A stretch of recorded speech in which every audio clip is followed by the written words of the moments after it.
Здравейте, казвам се Виктор Калмуков. Миналата година завърших медицина във Варна и след няколко седмици започвам работа като лекар в Германия, в Нордрейн-Вестфален.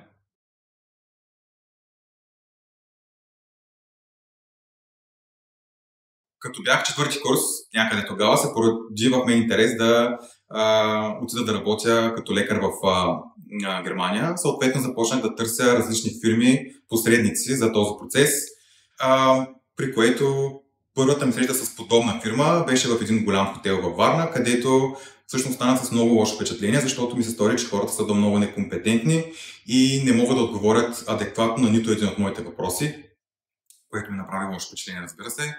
Впоследствие на това имах връзка с още една фирма, която описаха процеса като супер лесен, елементарен, като нещо, което ще стане така много набързо, което, разбира се, на мен прозвуча страхотно, но не можах да повярвам, че това е реалният процес. И покрай мои много добри приятели, които също търсиха подобна фирма в България, стигнахме до InMed.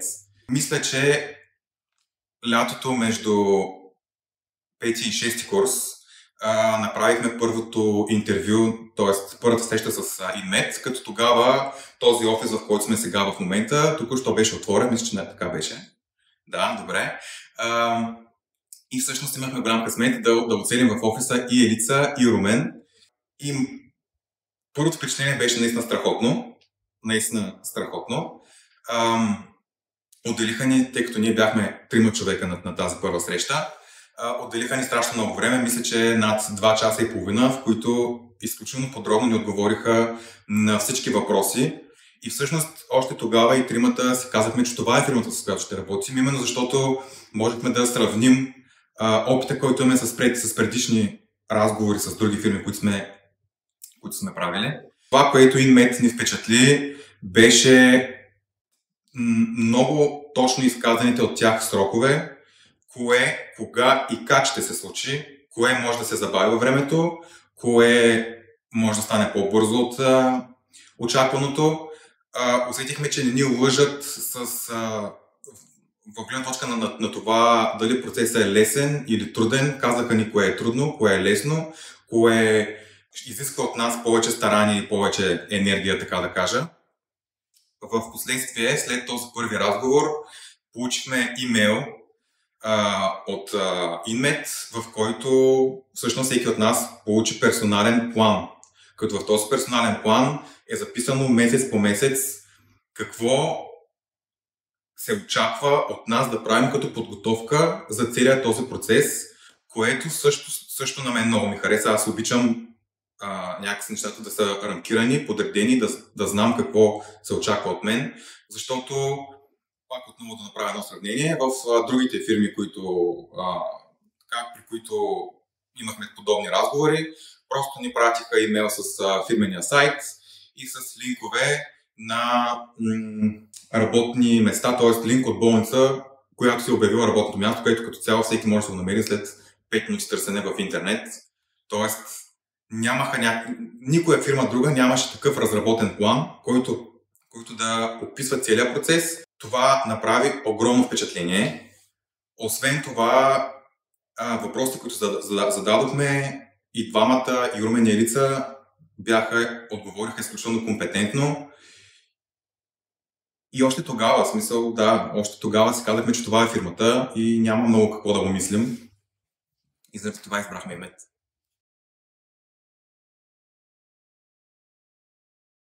Когато подписах с InMed, аз вече имах Goethe сертификат B2, така че с InMed подготовката започна с частни уроци за ниво C1. Работих с частен учител, който ме подготвяше както за живота в Германия, така и за изпита. Трябва да кажа, че плюсовете за работа с частен учител са големи, тъй като ако имате съответно проблеми с едната част от подготовката за изпита, ще се наблегна на нея. След като успешно си взех изпита по немски, започна подготовката за Fachsprachprüfung. Тук, което също много ми хареса, е, че беше оставено нужното време за самата подготовка. Тя се базира на няколко модула, така да кажа. Имаме видеосимулации с германка, които, т.е. симулации на това как протича изпита. Имаме видеокурс, който е с видеа и с учебни материали, думи, изрази и така нататък. Като всъщност много добре беше направено това, че имах време около месец и нещо от началото на видеокурса до симулациите, т.е. човек може да започне да се прави видеокурса, да научи нещата, да навлезе в материала и чак след това да се прави тези симулации, което всъщност ги и осмисля, защото няма как да се прави симулация на изпит без човек малко да е учил за него, така или иначе. Допълнително, което за мен беше наистина супер полезно, са репетиториумите, които се провеждат всяка сряда. Те са доста по-дълги, но отново са базирани на това да се тренира изпита, от отделни модули на изпита, да се упражняват определени грешки, които всички правим. И мога да кажа, че човек получава абсолютно всички необходими материали, които са му нужни, за да се вземе успешно изпита. След като се взех изпита, трябваше да започна да подготвям документи, като тук InMate изпращат един много голям и подробен файл и като цяло процеса, въпреки че беше времеемък, ми се стори доста лесен. След това всички документи се събират и се подават към лекарската камара, към съответния Бундесланд и започнахме да чакаме за апробацията. През това време се подготвях за интервюта в Германия. За самите хоспитации аз лично ходих на 4 хоспитации. От 4 хоспитации, на които отидох, всъщност аз получих одобрение от всичките места. Беше много трудно да си избера болницата, тъй като местата бяха наистина страхотни. Аз дори не можех да повярвам, че е възможно да отида на такова място, като първо работно място на Германия, така че избора беше доста тежък. Обмислях така доста време, но в крайна сметка се спрях на болницата, която смятам, че най-много пасва на мен и като интересите, които аз имам.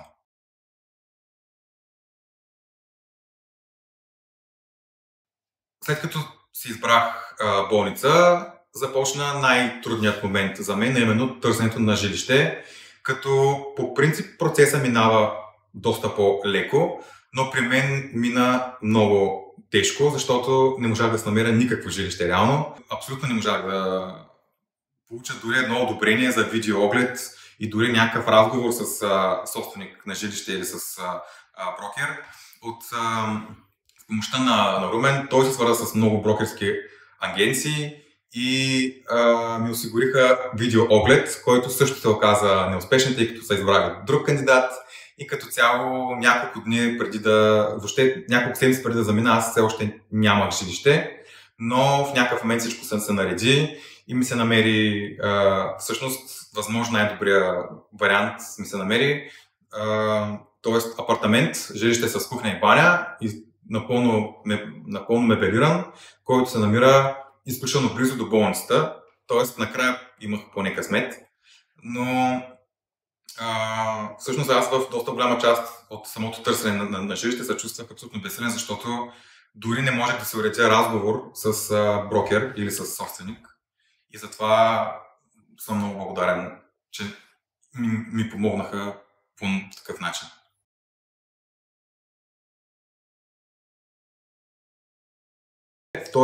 Второто по-сложно за мен беше взимането на ФСП, като всъщност мисля, че седмица или няколко дни преди изпита допълнително InMate ми предложиха симулации на изпита, които много ми помогнаха, защото отново тренирах това, което ще е на изпита, така че определено тези два етапа бяха най-трудоемки за мен.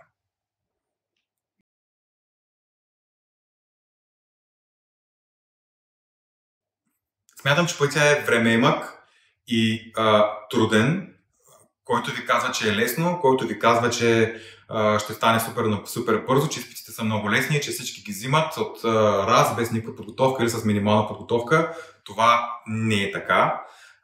Определено се изисква човек да е старателен. Може би трябва да приеме това начинание като кауза и трябва да се отдаде на тази кауза, за да може всичко да стане максимално добре и наистина самото начало в Германия да е гладко. Защото от една страна ние се готвим за изпити, но от друга страна се готвим и за живота в Германия, който изисква човек да има доста високо ниво по немски, да е добре запознат с медицинската терминология, да е добре запознат с изразните средства, които се ползват ежедневно от лекарите в Германия, а това човек да го научи и да свикне да използва такива думи, това със сигурност отнема време и не е толкова лесно.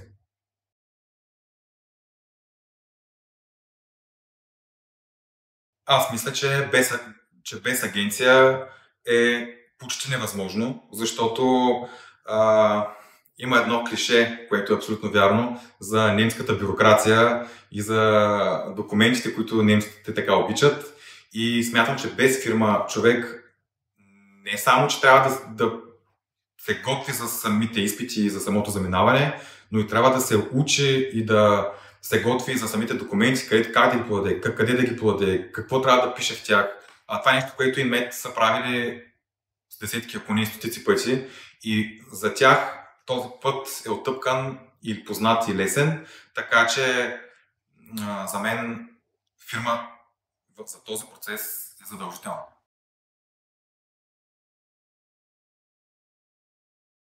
Имате ли една страхотна идея? Всъщност това представляват срещи в Германия с хора, които отиват на изпит в Германия, с хора, които вече работят в болница в Германия, съответно. Мога да кажа, че срещите протичат страхотно, наистина стават много хубави парчета. Колегите, които са по-опитни, идват идват много приятелски настроени, обясняват всичко. Същевременно се организират различни партита и се получава много забавно.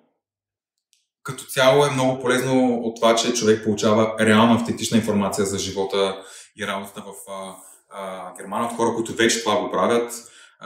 Човек комуникира с хора, които са минали по същия път, имат до някъде сходни интереси и наистина е много, много готино.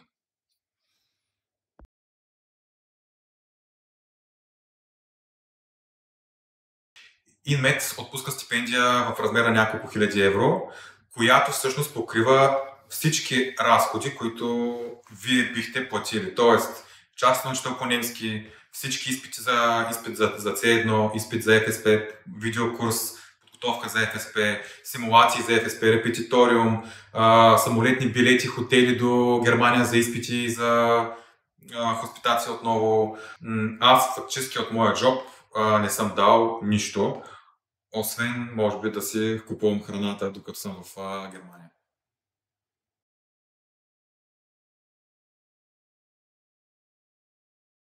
Не се връща никаква сума. Както казах, стипендията покрива абсолютно всички разходи.